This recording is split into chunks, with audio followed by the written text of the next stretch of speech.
Hello and welcome to the Mindful Men podcast, a show helping men to open up about manhood. My name is Simon Rennie and my aim is to get men talking.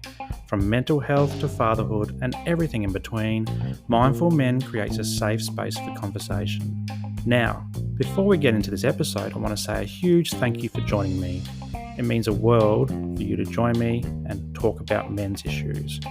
And if you love what you hear, please subscribe and share the episode with your mates. You can also join the conversation on Instagram and YouTube, and I'd love to connect with you there. But for now, sit back, relax, and let's get mindful. G'day guys, and welcome to the very first episode of the Mindful Men podcast. My name is Simon Rennie, and I'm grateful that you've tuned in, and I hope that you'll stick around for many more episodes to come. The Mindful Men podcast is all about having conversations about men's well-being, from mental health to fatherhood, to what it means to be a man in today's society. No topic will be off limits. This show, it's a bit of a mix. It's my thought bubbles, my struggles, it's my vulnerabilities and my ideas. And I'll be looking to explore these with my guests as they appear on the show. But before we get started, I was hoping you could do me a huge favor. If you love what you hear, please smash that like button. Share the episode with your mates and talk about the things that come up for you. Subscribe to the show, and if you could also leave a review and rating, I'll absolutely love you for it. Because the more we spread the Mindful Men word, the more ears and minds and hearts we can infiltrate and ultimately get men talking. This is what today's episode is all about. Why I think it's important to get men talking. It's pretty simple, really. It's important to get men talking because we're not that good at it. In fact, we're pretty rubbish at it. Have a think about all the men in your world. Think about your dad, your brother, your husband, or your son. Think about your uncle, your cousin, your mate, your next door neighbor, your boss. Could be a teacher or a doctor. Some men you know. What do a lot of them have in common? Well, they struggle to open up. They struggle to think of the right things to say, and they struggle to be seen as weak, to admit that something isn't quite right and then ask for help. They've been told throughout their lives that it's weak to speak. And if they do, they'll be laughed at, or they'll be seen as a wuss, or feminine, or weak, or gay, or soft. They've been told too many times to harden up, to drink some concrete, to be tough, to stop being such a pussy and get on with it. And perhaps this used to work. Perhaps it worked for people like our dads or grandfathers. Or perhaps it didn't. And I'll come back to this point soon. Now, all of this negativity towards opening up starts from a young age. Starts at home or school, or the footy club that we've joined. It's in the movies that we watch or the music that we listen to. And from this, our boys learn not to cry. And if they do, they get laughed at, or they cry in isolation away from the rest of the world. And over time, the internal struggle becomes externalized. And this starts as soon as the teenage years start. For some, it's not even until they get into adult.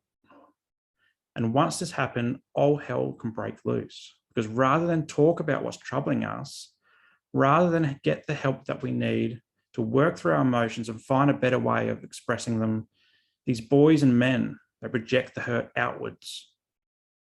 Some men, they get violent. Others get wasted. They get high on drugs, or they drink until they're drunk. What started as a once every week thing is now once a night. It's turned into a form of self-medication, a way to escape and numb the pain. These guys, their relationships, they've strained or they're breaking down. Some men, they end up in prison. Others commit suicide. Now, let me throw you a few quick stats just to give this some context. Over the last few years in Australia, over 65,000 people have attempted suicide each year, and 75% of those are male. And according to Beyond Blue, The number of men who take their own life each year is almost double our national road toll. This is interesting, as the road toll has daily news coverage, either on TV or radio. But what about suicide coverage? Why aren't we talking about this? It's non-existent, unless we're talking about murder-suicide, and usually it's the man who's the perpetrator. And then when we think globally, the total deaths by suicide is over 700,000 per year, with twice as many males than females committing suicide. These figures, they're huge and they're astonishing. So why is this happening? Why do men commit suicide? Well, the reasons are complex and many, and probably too much for this first episode.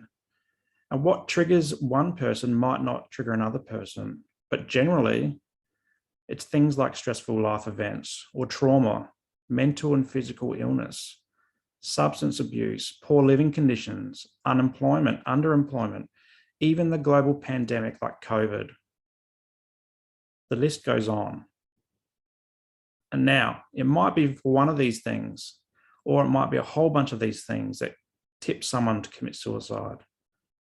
And one of these things might happen all at once, or they might happen over a long period of time. One of the main reasons I believe men commit suicide is because we don't talk about what's troubling us. We've got really good at bottling things up. We've got good at hiding things. Why? Well, I highlighted some earlier, but it's because we don't want to be seen as weak. We feel the need to be strong. We don't want to burden our family with our problems. We can't even find the words to tell our mates. We need to be seen to be in control.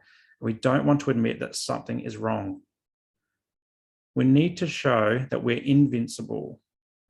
And we need to show it to everyone, particularly our partners, our kids, our mates, and our peers.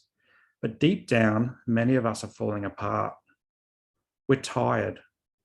We're eating badly. We're drinking too much.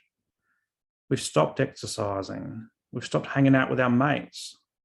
We're getting lonely. We're snapping at our loved ones, and our relationships are hurting for it. We've become demotivated, and we're turning to quick wins to show our worth. Now, for some men, all of this anguish, this hurt, it's all visible. It's there for all to see. But for others, it's invisible.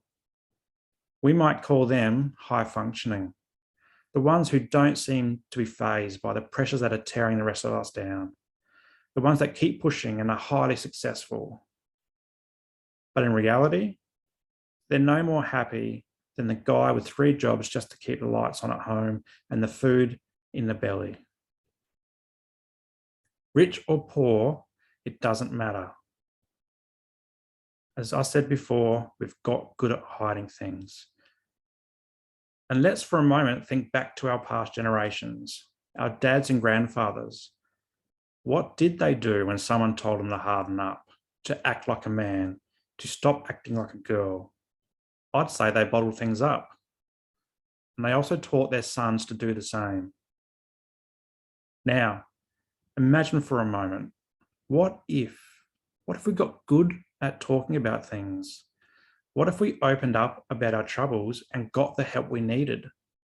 Would so many of us commit suicide? Would so many of us get violent? Would so many of us turn to drugs or alcohol? I don't think so. And I believe that we can turn things around, providing we talk. We talk during our times of need. Mindful Men came out of one of my times of need. Yep, that's right, one of them. I've had many.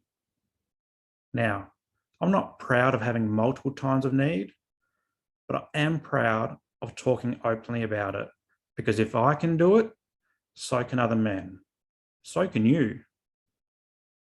In 2020, I experienced burnout pretty hard. I was juggling a stressful job, I was studying a master's degree at uni, and I was trying to help my wonderful wife bring up 2 little kids.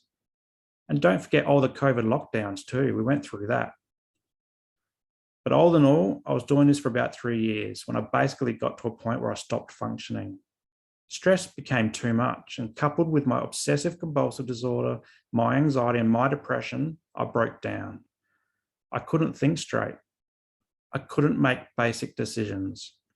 I felt tired and weak, and I struggled with my temper. I felt constantly sick, constantly anxious. I felt down and like nothing could pull me out of this hole that I was in. I ended up taking 4 months off of work to recover.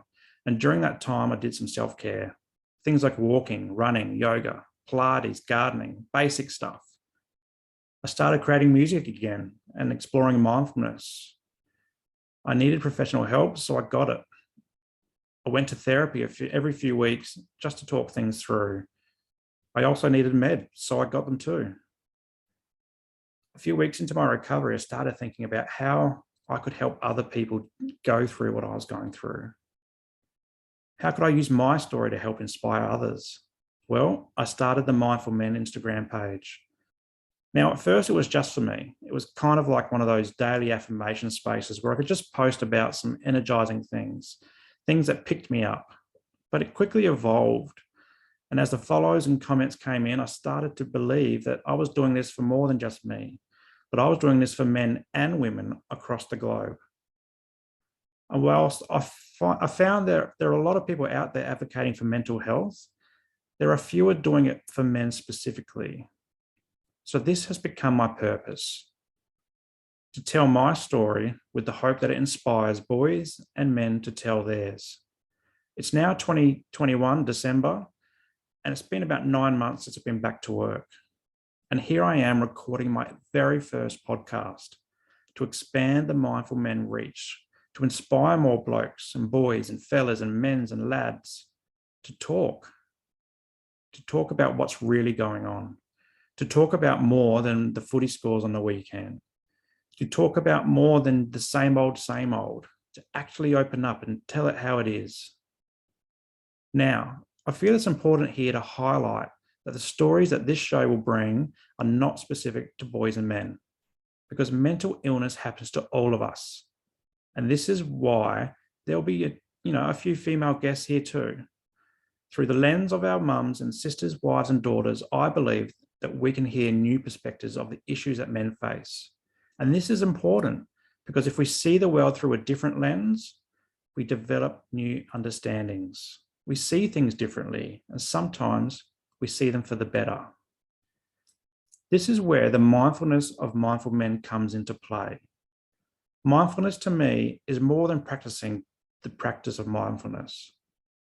It's also about being mindful of who we are, mindful of the men that we are, how we interpret the world, and how we can grow to be the men we've always dreamt of being, not the men we've just become. So there you go. There are a few reasons why I think we should get men talking. To turn the tide on suicide rates, to lower the rates of violence, to open up, get vulnerable, and be okay with not being okay, to connect with others and feel part of a community, a genuine one where we care about each other, to normalize talking about our mental health, because we already do this about our physical health. And as we do all of these things, to be mindful of who we are and be mindful of how we can become better, how we can grow. Well, that's it. Thanks again for joining me on today's episode. I hope you liked it. And until next time, stay mindful.